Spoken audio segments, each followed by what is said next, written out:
وعلى آله وأصحابه وأزواجه وذرياته وأتباعه إلى يوم الدين. سبحانك لا علم لنا إلا ما علمتنا إنك أنت العليم الحكيم. رب اشرح لي صدري ويسر لي أمري واحلل عقدة من لساني يفقهوا قولي. رب زدنا علما وارزقنا فهما. رب يسر ولا تعسر.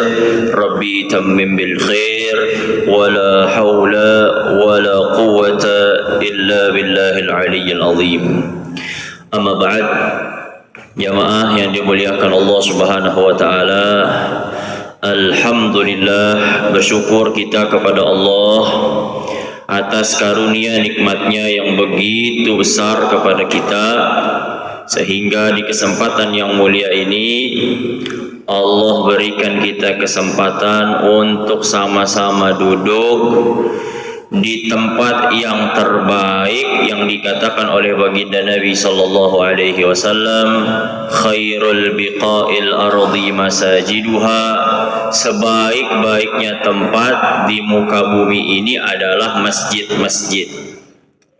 Maka seharusnya dan selayaknya kita ini tidak jauh-jauh dari masjid. Kalau mau selamat, Bapak, kalau mau tenang, ke masjid. Jangan lari ke tempat lain. Karena disinilah kita mendapatkan ketenangan. Disinilah kita mendapatkan solusi. Ya, bagi yang memiliki problem, coba ke masjid. Doa kepada Allah, minta agar problemnya, kesulitannya, masalahnya diselesaikan. Insya Allah Allah Subhanahu wa taala akan memberikan jalan yang terbaik bagi kita. Ke masjid, Bapak ya. Nah, maka oleh sebab itu, semoga kenikmatan yang semacam ini Allah kekalkan di dalam diri kita sampai kelak kita berjumpa dengan Allah Subhanahu wa taala. Amin ya rabbal alamin. Kesempatan kali ini kita akan membahas tentang kurban, Pak ya. Ini perkara penting yang harus dibahas agar kita sama-sama risau, agar kita sama-sama punya niat kuat, agar bagaimana kita ini bisa berkurban. Jadi jangan sampai ini nanti hari raya akan datang, tapi kerisauan kita belum ada tentang kurban. Coba kita sekarang ini, Pak, muhasabah, introspeksi diri masing-masing. Kira-kira serisau apa kita tentang diri kita kalau kita ini nggak bisa kurban? Coba ini. Sekhawatir apa kita kepada diri kita ketika kita nggak bisa ikut berkurban? Sebagaimana risaunya kita, khawatirnya kita ketika kita nggak makan. Coba dulu, Bapak yang lapar pasti risau betul. Oh, saya ini harus cari makan, gimana caranya saya harus makan.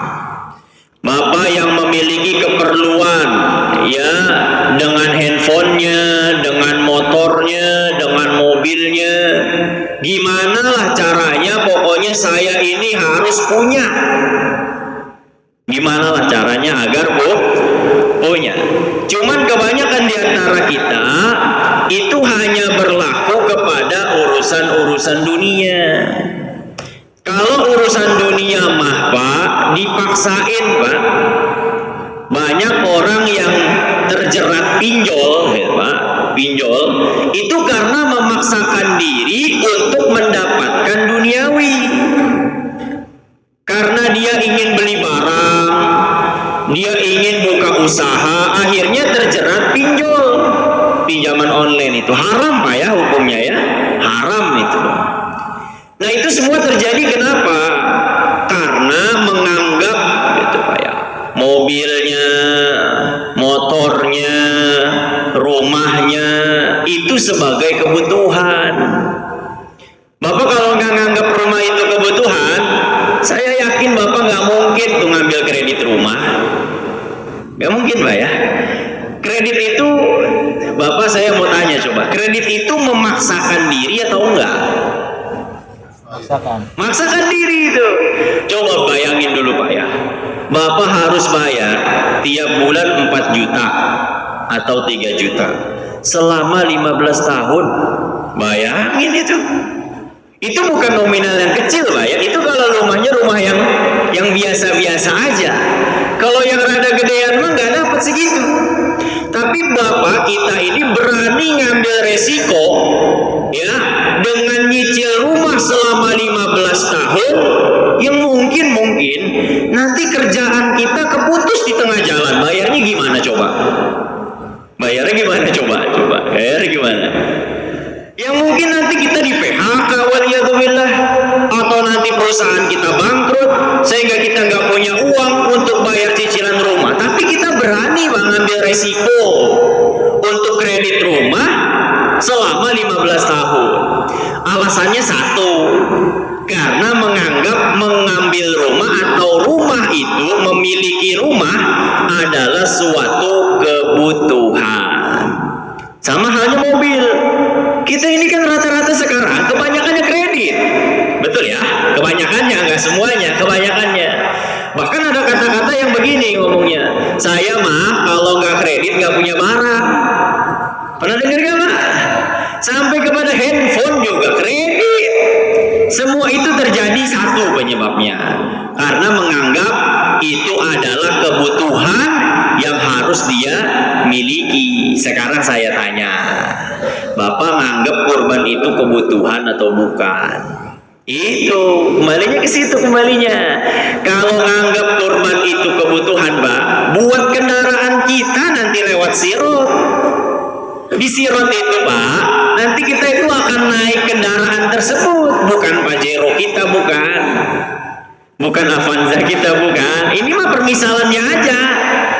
Nanti itu di akhirat itu kambing-kambing yang kita kurbankan, sapi-sapi yang kita kurbankan, itu datang Pak nanti nemuin kita di akhirat dengan tanduknya, ya, dengan kepalanya, secara utuh datang di hadapan kita. Bahkan di dalam hadis Nabi katakan, setiap satu helai rambut daripada bulu kambing ataupun sapi itu bernilai kebaikan di sisi Allah Subhanahu wa taala. Berapa banyak coba itu? Nah, maka saya pengennya begini Pak ya. Saya pengennya ngajak Bapak ini semuanya sama-sama ya menganggap bahwasanya kurban itu adalah suatu kebutuhan yang harus saya punya, yang harus saya miliki. Jadi nantinya ketika ternyata ini ya sampai kepada hari kurban uangnya belum cukup misalkan, kemudian ternyata belum bisa berkurban, itu ada rasa sedih Pak. Itu mau saya, karena terlewatkan ibadah yang begitu besar di sisi Allah. Wattabi' millata Ibrahim hanifa, ikutilah agama kakek moyang kamu itu Ibrahim. Apa salah satunya? Yaitu dengan cara memotong hewan kurban.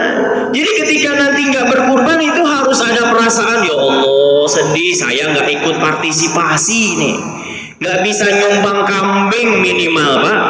Mau kambing yang berapa kek, pokoknya kambing aja. Nah ini kita sama-sama Pak. Ya kurban itu adalah kebutuhan kita ini Pak. Ya kurban itu kebutuhan kita yang lebih penting daripada rumah kita, daripada mobil kita. Kalau rumah, kalau mobil itu dihisapnya berat Bapak. Nggak jadi sebuah keuntungan rumah itu, enggak. Kalau di dunia iya. Tapi nanti di akhirat pertanggungjawabannya luar biasa itu ya Pak ya. Maka ada ulama yang nggak mau punya rumah, ngontrak hidupnya. Kenapa? Karena saya nggak mau nanti urusan saya susah di akhirat. Padahal itu ulama tersohor, ulama terkenal, muridnya itu bukan lagi ribuan, ratusan ribu, jutaan di dunia, di Indonesia ini. Tapi nggak mau punya rumah, akhirnya ngontrak.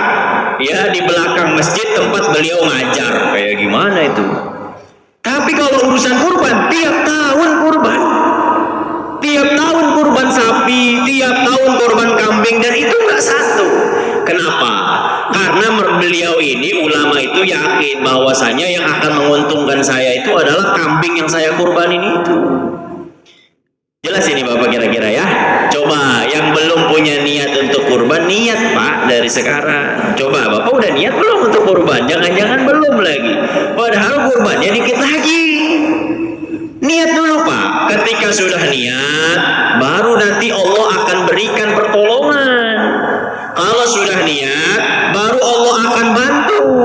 Kalau sudah niat, baru ada jalannya, ada kemudahan-kemudahan, diawali dengan niat. Bapak jangan mikir begini Pak, Ustaz, saya ya gimana mau kurban ya, gaji aja saya sebulan 3 juta. Nah misalkan ini Pak ya. Ya kan kambing aja harganya berapa, saya sebulan 3 juta. Bapak jangan begitu Pak, urusan ibadah itu ya, masalah kurban ini secara khusus, Allah itu Pak bisa mendatangkan rezeki dari mana saja untuk kita berkurban. Kayak orang haji Pak, orang umroh itu kalau nggak didasari panggilan Allah nggak sampai Pak. Ya, jadi untuk kita bisa beribadah itu kunci utamanya bukan uang. Jadi jangan keliru ini. Jadi jangan sampai kita menjadi hamba uang. Nah ini bahaya. Kalau jadi hamba uang akhirnya menganggap kalau nggak ada uang nggak bisa kurban. Kalau nggak ada uang nggak bisa umroh. Padahal banyak Pak orang umroh gratis. Umroh gratis, diberangkatin Pak. Banyak juga orang haji, bahkan bukan haji yang apa namanya, yang biasa. Hajinya furoda, hajinya plus. Kalau dilihat dari sisi keuangan mah kagak ada duit ya. Tapi ternyata Allah datangkan orang baik untuk memberikan dia hadiah agar bisa melaksanakan haji. Kenapa? Karena dasarnya itu adalah niat yang kuat untuk melaksanakan ibadah tersebut. Nah kambing nih, sapi nih Pak, kurban juga begitu. Kalau Bapak udah niat, insya Allah ini ya, yakin aja Pak, yakin Pak ya, Allah datangkan nanti rezekinya. Entah nanti berupa uang, atau ternyata nanti Allah datangkan orang yang tahu-tahu bawa kambing. Oh ini gimana ini? Pak ini ada kambing Pak. Loh buat apa? Buat Bapak kurban nanti. Bisa apa enggak kira-kira Pak? Kecil Pak, kambing, sapi buat Allah tuh kecil. Buat Allah datangkan ke hadapan kita itu kecil, gak besar. Nah maka itu bisa semua terjadi kalau kita sudah memiliki niat yang kuat. Jadi sama-sama niat, ya. Kita sama-sama niat, kita sama-sama risau, kita sama-sama punya pemikiran yang sama bahwasanya kurban adalah kebutuhan. Jelas Bapak ya. Jadi jangan pengennya menerima daging doang tiap tahun. Ini Pak, kebanyakan kita ini. Kita mah biasanya Pak, ya mental kita ini mental orang yang nerima doang, bukan orang yang ngasih. Coba kita nih sama-sama nih, ya merubah mental kita yang biasanya begini jadi begini. Tuh, yang biasanya nerima jadi ngasih. Karena ketika kita sering ngasih, sering sedekah, sering infak, rezekinya nanti Allah berikan lebih. Kenapa? Karena kebutuhan kita semakin banyak.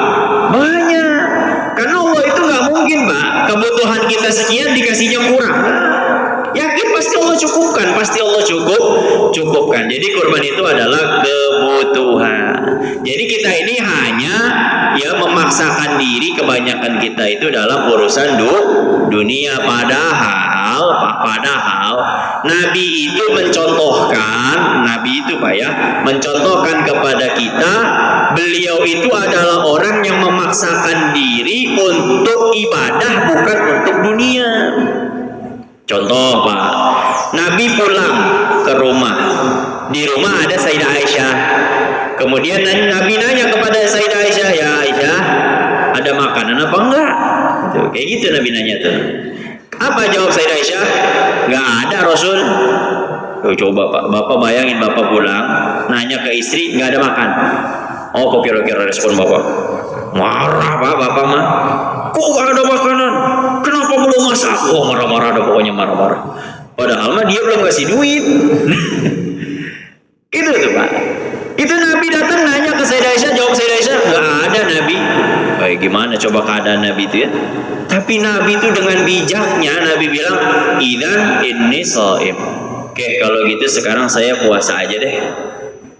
Nabi nggak nyuruh tuh, ya, atau Nabi itu nggak keluar, atau Nabi nggak nyuruh Sayyidah Aisyah, coba kamu ke tetangga deh, minta beras dulu sama dia.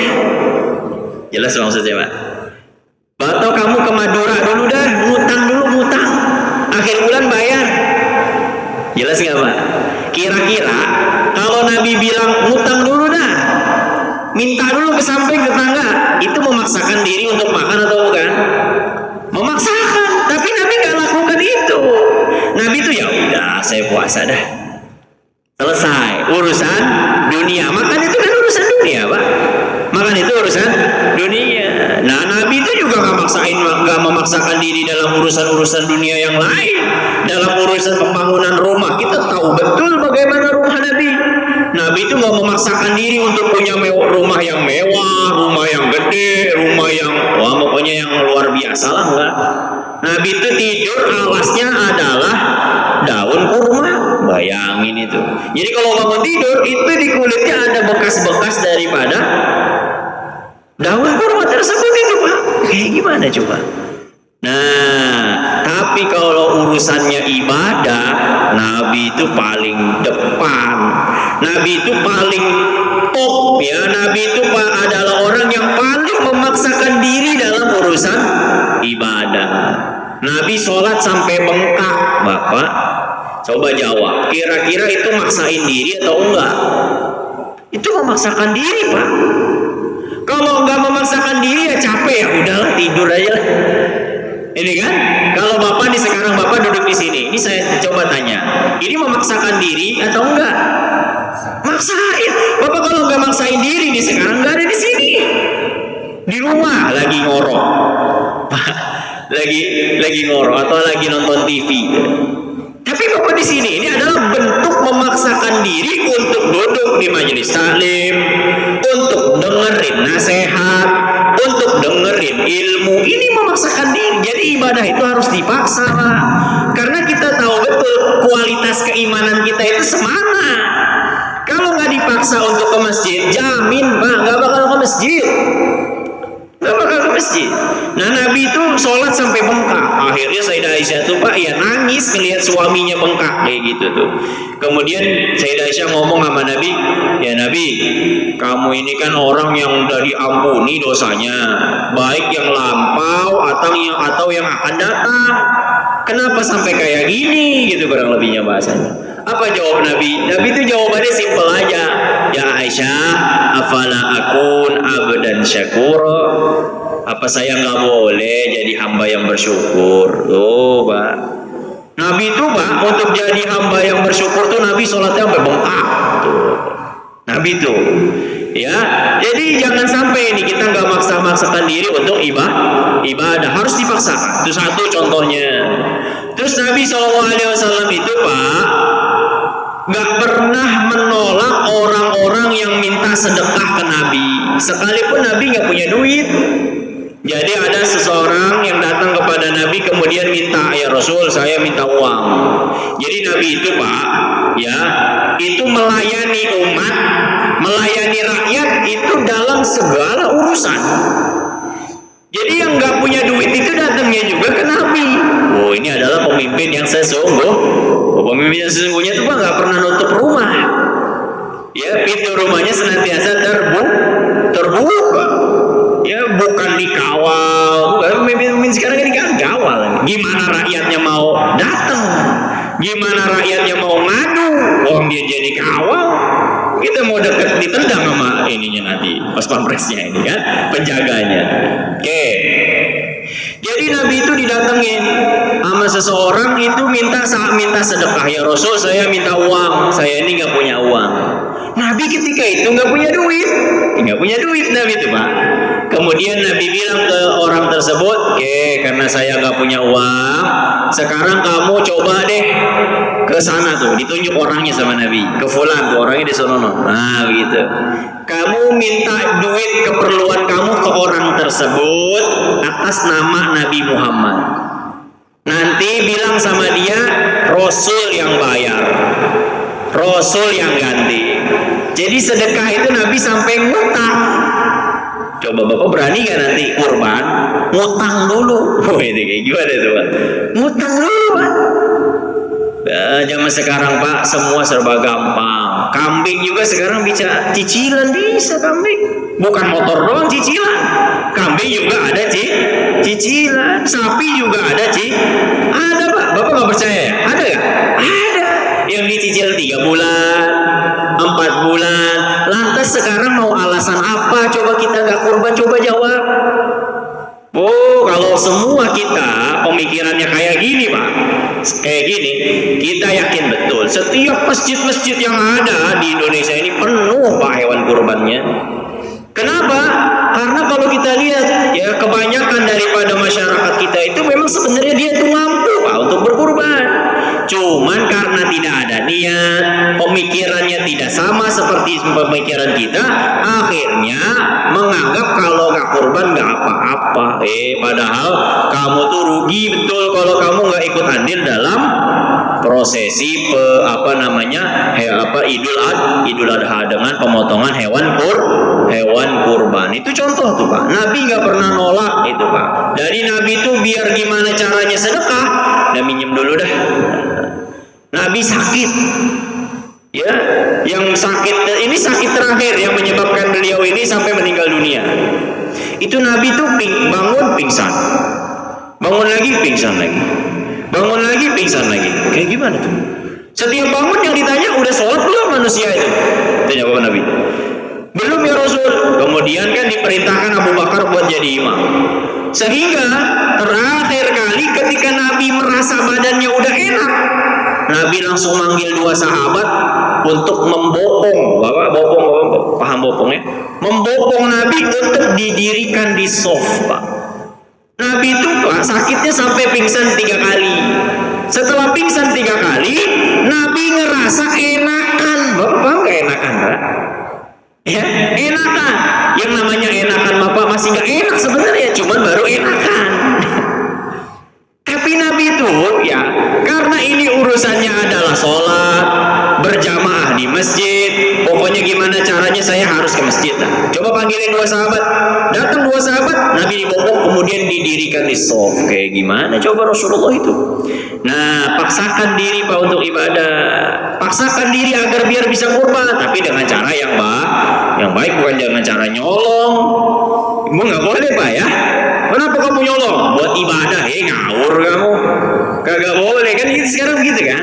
Oh saya ini ngambil uang itu tuh, pejabat-pejabat ngambil, saya ini ngerampok uang-uang mereka tuh, tujuannya buat diberikan kepada yatim piatu.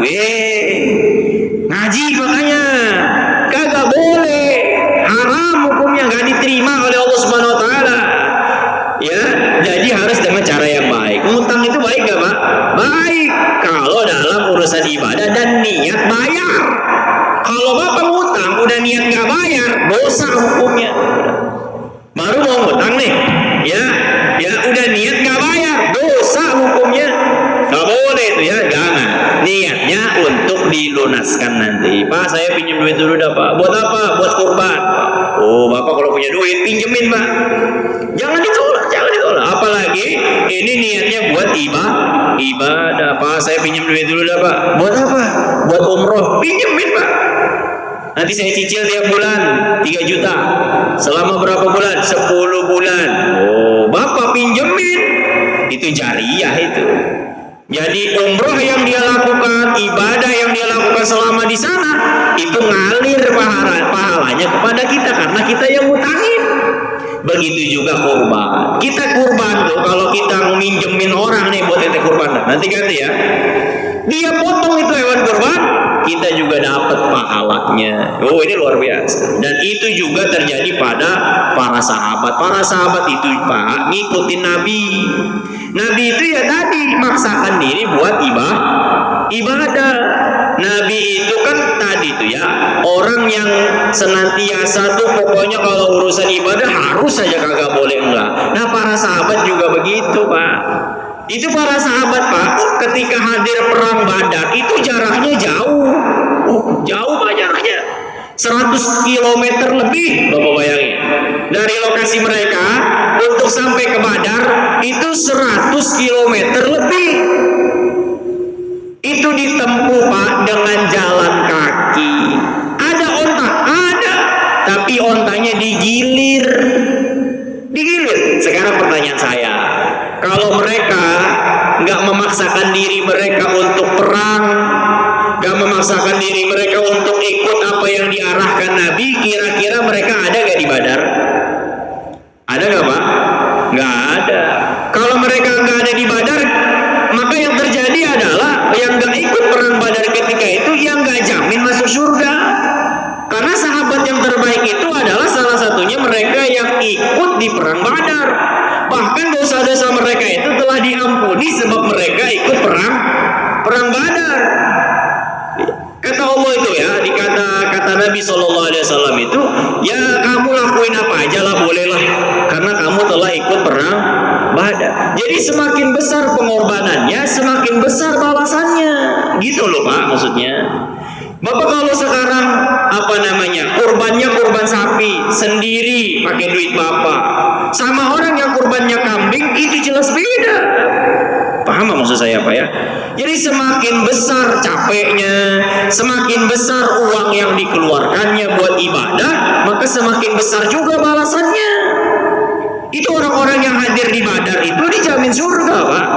Dijamin surga mereka yang hadir di Badar. Kenapa? Karena capek Pak. 100 km lebih jalan kaki. Adapun onta digilir Pak. Satu onta itu digilir sama 10 orang sahabat kurang lebih. Bayangin itu. Iya gitu mah, jangankan jalan kaki, kita naik motor, naik mobil, males ke Jakarta dulu. Ke Jakarta Pak kurang lebih lah ya. Ya walaupun gak nyampe 100 meter, 100 kilo. Tapi kita ke Jakarta aja udah males Pak. Naik mobil udah Pak. Coba kalau ada seruan perang, misalkan ini nggak ada pas sekarang, ya nggak ada ya. Kita harus ke Jakarta nih, misalkan ada, tapi berangkat apa enggak kira-kira ini? Kan tadi tergantung mau memaksakan diri atau kalau dia paksakan dirinya, akhirnya dia ada di fisabilillah, akhirnya dia adalah orang yang beruntung. Ini kan sekarang kita ini maksakan diri, ini kan adalah fisabilillah ini kan. Man kharaja fi talabil ilmi fahuwa fisabilillah. Siapa yang keluar di jalan Allah tuh ya untuk belajar, maka dia itu berada di jalan Allah, berada di dalam medan perang, melawan kebodohan, melawan hawa nafsu. Nah, ini adalah contoh para sahabat radhiyallahu taala anhum. Nah, gara-gara pengorbanan mereka yang besar, akhirnya sampai detik ini nama mereka itu masih dikenang Pak. 313 sahabat Nabi itu termasuk yang paling terkenal sampai sekarang, tercatat namanya dan senantiasa diagung-agungkan. Gimana tidak? 313 lawan 1000 orang. Bayangin Pak, 1:3 itu kurang lebihnya. Bapak sendiri harus lawan 3 orang. Dan dengan kondisi yang ketika itu Ahlul Badar itu persenjataannya minim. Kalau mereka orang-orang kafir itu dengan persenjataan yang lengkap, dengan kuda yang banyak, tapi ternyata pertolongan Allah itu luar biasa. Sehingga Allah menangkan Badar, menunjukkan bagaimana ketika seorang mukmin, seorang muslim bersandar kepada Tuhannya, maka tidak akan ada yang bisa mengalahkannya. Oh, Bapak, kita kalau udah bersandarnya ke Allah, duit nggak punya duit itu nggak buat kita galau, Pak. Kalau nggak punya duit udah galau karena kurang nyandar ke Allah. Kalau yakin sama Allah, Pak, kalau yakin sama Allah, Bapak nggak punya dunia, nggak masalah. Saya punya Allah, Allah yang dunia, tenang aja hidupnya. Nah, ini adalah tanda orang yang beriman kepada Allah Subhanahu wa taala. Kembali, jadi kita ini harus sama-sama memaksakan diri kita untuk ibadah. Niat Bapak insyaallah ya, paksakan diri untuk tahajud, paksakan diri buat baca Al-Quran, paksakan diri buat zikir, paksakan diri buat ngaji. Harus dipaksa. Kalau enggak, saya jamin enggak bakal ibadah. Saya jamin itu ya, karena keadaan kita sekarang sudah berbeda dengan keadaan umat-umat terdahulu. Oh, kalau umat terdahulu apa ya? Maghrib itu suara ngaji di mana-mana tuh maghrib. Sekarang udah nggak ada. Bapak-bapak tuh kalau masih kecil pasti ngerasain itu ya. Maghrib tuh di sana ada ngaji, di masjid sana ada suara ngaji, di sini ada yang baca Yasin, di sana baca Maulid. Zaman sekarang nggak ada, Pak. Yang itu semua tuh dulu itu menjadi sebab kita bisa ikut ibadah. Dorongan, oh ada pengajian di sini, hadir lah. Sekarang susah nyari pengajian, mau gimana ngajinya? Nah, maka oleh sebab itu harus dipaksakan agar bagaimana ketika di kampungnya nggak ada pengajian, tetap ngaji dia keluar, tetap cari pengajiannya. Agar apa? Agar kita ini tetap terhitung orang-orang yang menjalankan ibadah kepada Allah Subhanahu wa taala. Ngaji ini kan ibadah, Pak ya. Ngaji ini ibadah. Oke, kurban, Pak. Kembali kepada kurban. Nah, kurban ini hukumnya sunnah muakkadah. Apa hukumnya, Pak? Sunnah muakkadah. Bagi siapa sunnah muakkadah? Bagi orang Islam, jelas itu ya. Yang kedua, dia baligh. Yang ketiga, dia adalah orang yang mampu terpenuhi kebutuhan pokoknya. Oke, itu nanti saya akan bahas kalau sempat. Yang pertama tadi, bahwasanya kurban adalah sunnah muakkadah. Apa sunnah muakkadah itu? Sunnah yang sangat ditekankan oleh Nabi. Ya, sunnah yang sangat diambil berat oleh Nabi. Dalam urusan kurban, Nabi sangat menekankan umatnya agar bagaimana mereka berkurban. Ya, hukumnya sunnah muakkadah. Karena saking pentingnya berkurban, Nabi itu sampai ngancem, Pak. Ini kita diancam sama Nabi. Nah, coba nanti habis ini direnungin nih ancaman ini nih. Apa kata Nabi? Man kana lahu sa'ah falam yudhi fala yaqrabanna musallana. Allah karim. Nabi bilang, siapa yang memiliki kemampuan, siapa yang memiliki uang, dia bisa berkurban, tapi dia nggak mau kurban, fala yaqrabanna musallana. Jangan deket-deket tempat sholat kami, kata Rasulullah. Oke, nanti saya akan jelaskan itu ya, Pak. Nah, masalah musola, tempat sholat kami itu kayak gimana sih maksudnya? Oke, tempat sholat kami itu, Pak, musolana ini tafsirannya banyak ini. Syarahnya daripada ulama itu banyak. Yang pertama, musolana itu maksudnya tempat sholat kami adalah Masjid Nabawi. Jadi kata Nabi, siapa yang bisa kurban dia nggak berkurban, jangan deket-deket Masjid Nabawi. Itu yang pertama tuh. Nah, maka dari situ ulama itu, Pak, bilang begini, amalan agar bisa sampai ke Masjid Nabawi adalah kurban.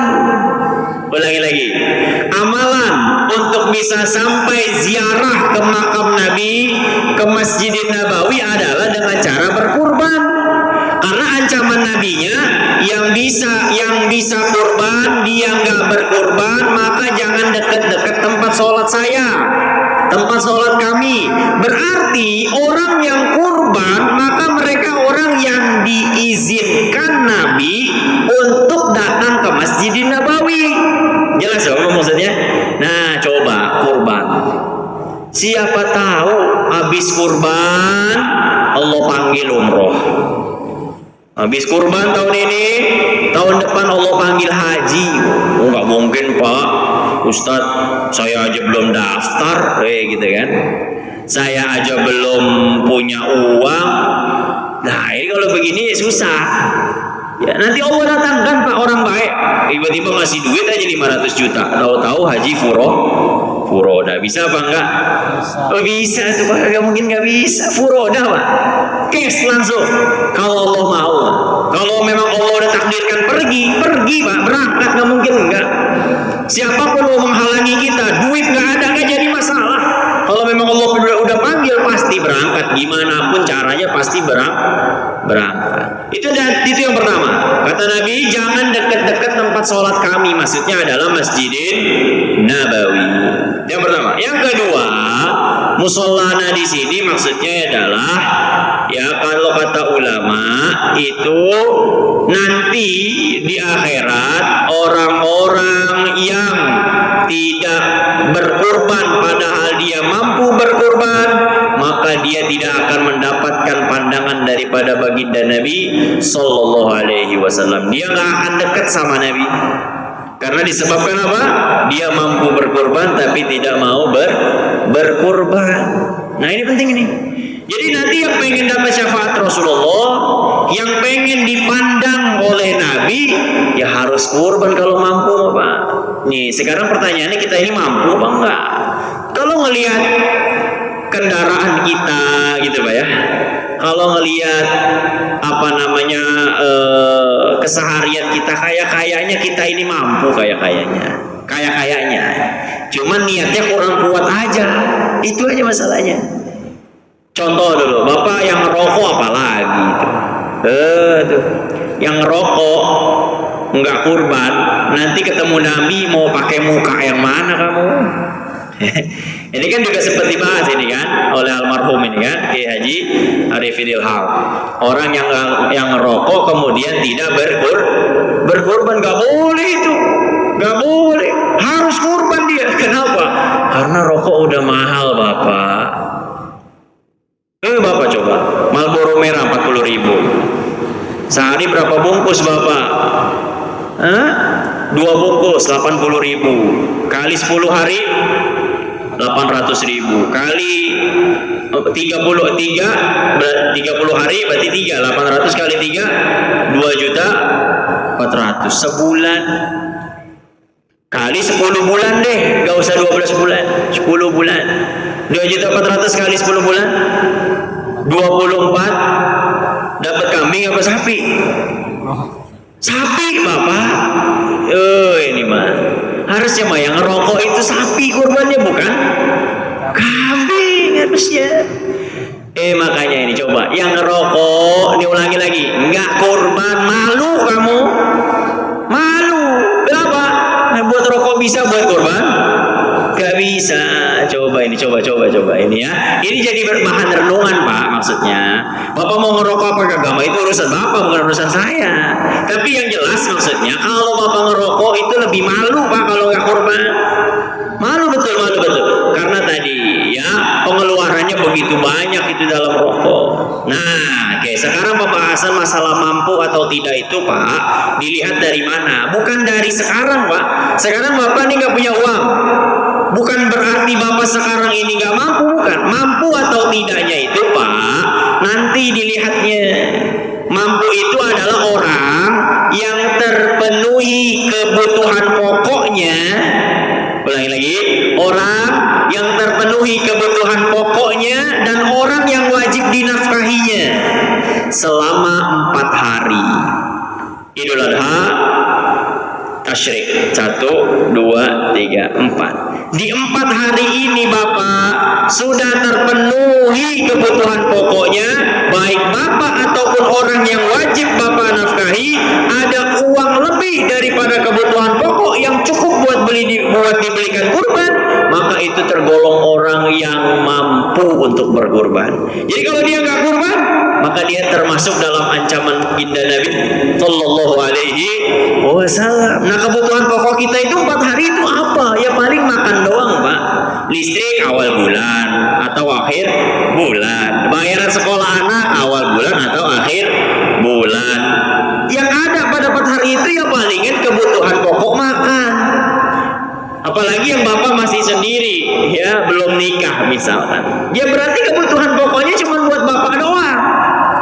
Nah, coba kita hitung-hitungan ini sekarang ya. Jadi nanti coba hitung-hitungan sendiri. Nah, lihat aja coba di rekeningnya ada berapa, ya. Di rekening dicek itu Pak. Ustaz, saya ini ada sisa sih duit nih. Duit saya 5 juta. 4 hari saya paling habis 1 juta, ada 4 juta ini Ustaz. Tapi kalau saya kurban habis nanti. Gimana? Ya kurban. Kenapa? Karena dia orang yang termasuk mampu. Contoh dulu, Bapak makan sehari habis berapa? Dalam 1 hari bersama keluarga. Taruhlah karena keluarganya banyak, pokoknya sehari itu 3 kali makan, nominalnya adalah 500.000. Misal, ini kegedean tapi kegedean ini ya, kegedean. Ya, taruhlah karena kegedean 200.000 Bapak dikali 4 hari.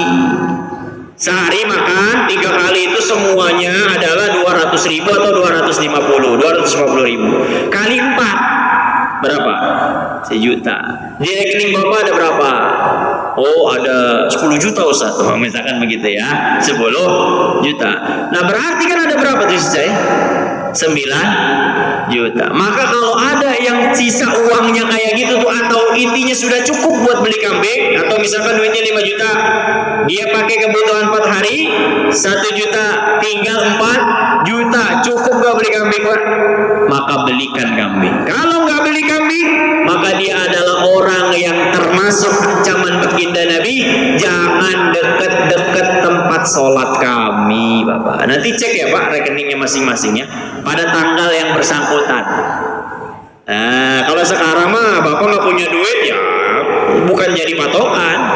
Tapi nanti siapa tahu hari raya Idul Adha, tahu-tahu ada orang ngirimin duit 5 juta. Wah, berarti Bapak orang yang mampu untuk kurang lebihnya begitu Pak. Hitung-hitungan kasarnya kayak gitu. Jadi kita ini semuanya insya Allah sebenarnya ini ya, kalau niat kita sama, pemikiran kita sama, kita ini adalah orang yang mampu untuk berkorban. Maka coba kita risau sama-sama, kita niat sama-sama agar bagaimana tahun ini dan seterusnya kita tetap ikut menjalankan ibadah kurban.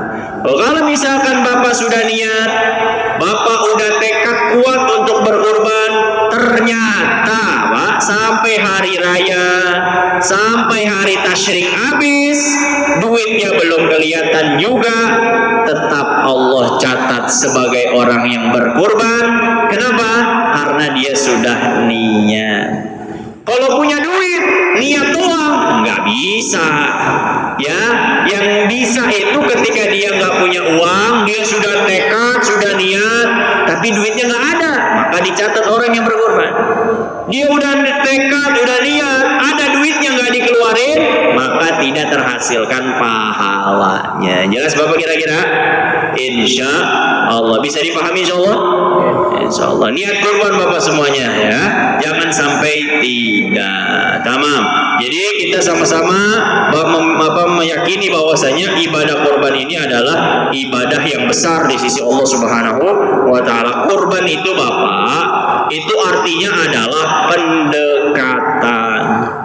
Jadi Bapak kita yang pengen dekat sama Allah itu salah satunya lewat jalur kurban.